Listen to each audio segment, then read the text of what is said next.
Take a look at these iconic posters for Stranger Things, Logan, and Blade Runner, or these New Yorker covers, or this hyper-realistic drawing of Morgan Freeman, and these marvelous recreations of Tollywood's Pride and Joy. All of these pieces and countless more were created with just an iPad and Apple Pencil, and the Procreate app.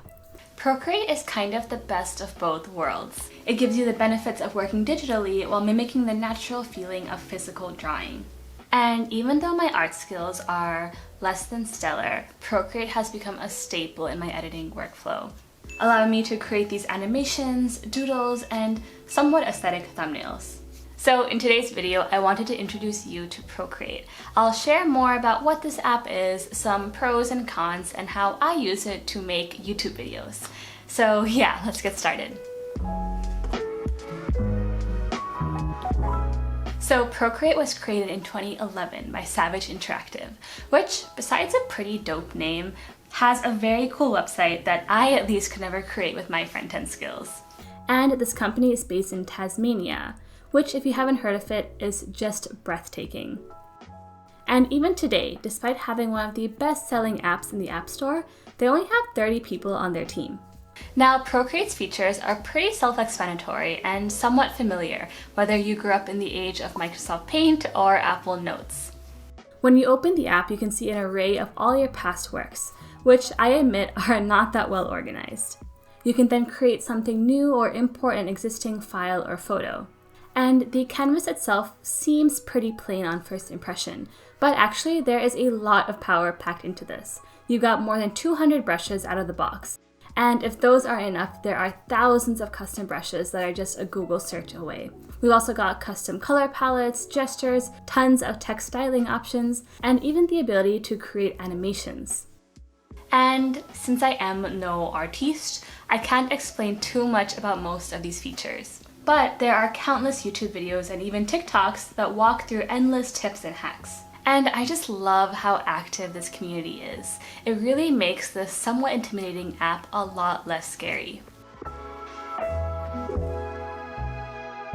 Now, like pretty much every other investment in my life, I held off on downloading Procreate for a very long time. I always associate Procreate with those insanely talented digital artists on Behance or DeviantArt. And I never thought that I, some art noob, could ever use it. But after all these months of using Procreate, I would say it was definitely worth it. Now, while I don't spend an hour a day practicing my drawing skills anymore, this app is really fun to play with. It was a great quarantine hobby to pick up, and it makes me feel like I have some artistic skill. And Procreate is immensely powerful. I mean, just look at their galleries. This app is used by professional artists, cartoonists, and animators, but also hobbyists, creators, and absolute beginners. I love how you can customize the experience to work for you, with custom brushes and color palettes. There are also some more nuanced features that I love, like being able to export live replays of your work. That being said, Procreate does have a sizable learning curve. But at least compared to the other apps that I briefly tried, like Illustrator, it seems a lot easier to pick up. And I love that there are so many resources online to help you get started with Procreate, which are often free. You can learn everything from the absolute basics to how to create masterpieces like this. And because the founders actually started developing this app since the iPad's inception, the experience on Procreate is really intuitive, fast, and dare I say, buttery. Despite how much this app does, it doesn't feel that intimidating, which is really in line with Apple's MO of simplicity. Oh, and there's no monthly subscription. As I've mentioned before, I would much rather pay for something once than for every single month for the rest of my life. And $10 is just really good value for what you get. But of course, Procreate isn't perfect. I know this app is a bit easier than the other options out there, but it still has a lot going on. I mean, that's why there are so many tutorials for it online. And even having used this for 5 months now, I still don't mess with most of the features in this app. It's kind of like Notion. It's pretty intuitive to get started with if you know what you want to do. But if you really want to get into it and optimize your experience, you'll have to do some research. And this is kind of nitpicky, but Procreate doesn't have the widest array of text formatting options. For example, when I'm making thumbnails, I wish there were more options to add shadows or outlines to text, as I can do with apps like Figma and Canva. Alright, let's actually open up my iPad and I'll show you how I use Procreate in my day-to-day. I'd say about half the time I use this app is to make thumbnails, and they all have a pretty consistent style. I'm usually making some silly face, have an outline around me with a dark blurred background, and maybe some doodles or text somewhere in the thumbnail. So to achieve this, I first open up the image in Procreate, duplicate that layer, and hide everything but that top layer. Then I erase all of the background away, so that just me or the subject of the image are remaining. And I do this so that afterwards I can easily darken the background and maybe blur it without messing up the focus of the image, aka me and my burrito blanket. And to highlight the subject further, I'll add a little white outline all the way around. And finally, let's add a little bit of text to the top right-hand corner. It still looks a little plain, so let's also add a few scribbles over on the left side.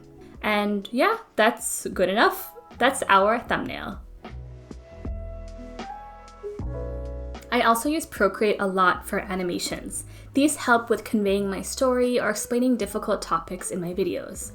And one way I make these animations is just by screen recording the iPad as I draw. Maybe I'm making a chart or some type of doodle, whatever it is. And once I'm done, I can just export that screen recording to my Mac with AirDrop. And I can then trim or speed up or fix the video as I need when I'm editing. Alternatively, if I want to make something that's a bit more detailed or complex, I'll just draw out the whole thing and export the live replay of that work. This won't necessarily capture the brushstrokes or as much of the process, but it makes it far easier to edit afterwards. And actually, when I got this app back in June of quarantine, I did a lot of drawing. And no, not as good as Ali Abdal.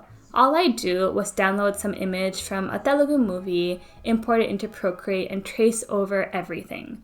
I'd use the eyedropper tool to select colors from the image and gradually fill in my quote-unquote drawing. And yeah, my skills were pretty questionable. Yeah, there's not really much more else to say here. I think the drawing speaks for itself.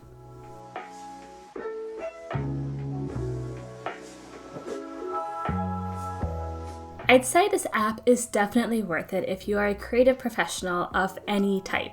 Or get this if you really want to get into drawing or painting and you have an iPad. This is a far smaller investment than, say, going all out on drawing and painting supplies from Amazon. But perhaps stay away if you want something that's really easy to use. And if you just want to doodle something, there are some iPad apps that are easier to get started with, like Apple Notes or Paper, that would be a better choice. And this goes without saying, but don't get this if you don't have an iPad.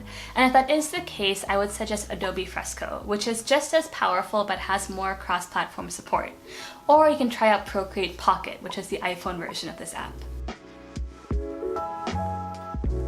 And yeah, that is Procreate. And I was actually pretty surprised to learn that a large percentage of you guys are either YouTubers or are interested in starting your own channel. And Procreate could possibly be a great low-cost investment to help you at some point of that journey. And if you have any other suggestions for apps you want me to try or questions about starting a YouTube channel, please let me know in the comments down below. But otherwise, I hope you liked this video. If you did, please give it a big like and subscribe. Follow me on social media if you want to, and I'll see ya in the next one. And yeah, that is